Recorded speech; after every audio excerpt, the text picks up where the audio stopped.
लिखें 80 की स्पीड है, 5 मिनट की। चुनावी बॉन्ड योजना को लेकर जैसे सवाल उठ रहे थे, उसे देखते हुए इस पर आश्चर्य नहीं कि सुप्रीम कोर्ट की संविधान पीठ ने इस योजना को असंवैधानिक करार दिया।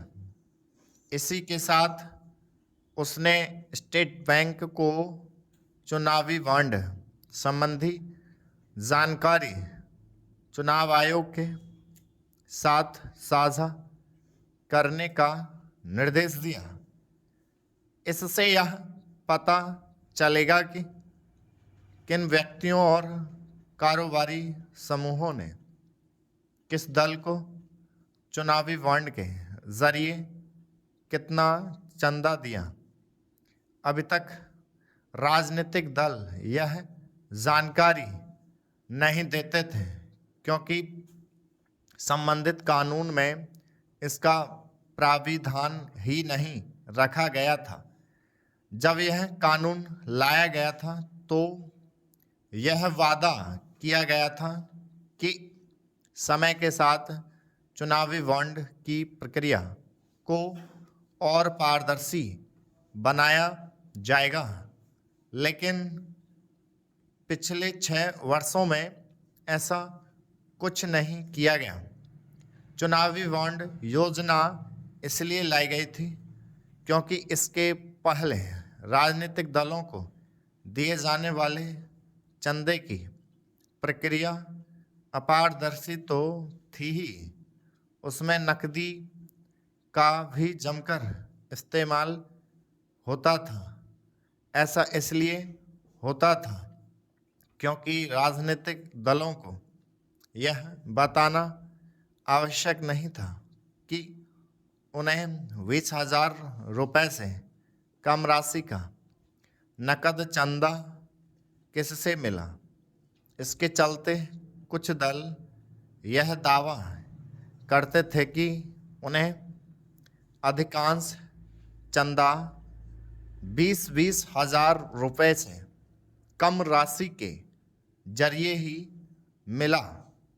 यह अनुमान लगाना कठिन नहीं कि इस व्यवस्था में काले धन का इस्तेमाल हो रहा होगा।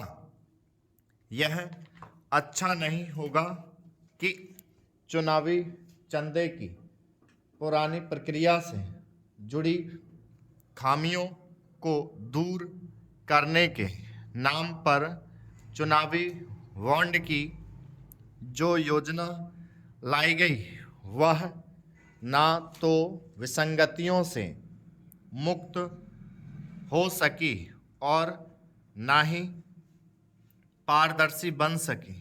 इसे दुर्भाग्यपूर्ण ही कहा जाएगा कि जब सुप्रीम कोर्ट में पारदर्शिता को लेकर सवाल उठा तो सरकार की ओर से वह विचित्र तर्क दिया गया कि नागरिकों को राजनीतिक चंदे का स्रोत जानने का अधिकार नहीं।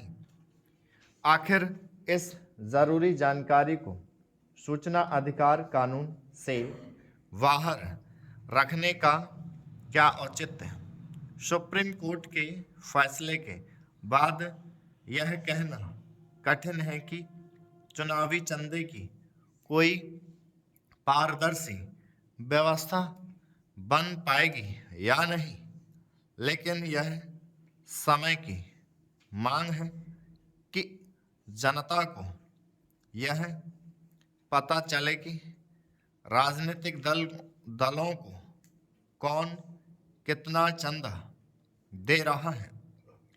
देश के छोटे बड़े उद्योगपति ना जाने कब से राजनीतिक दलों को चंदा देते आ रहे हैं।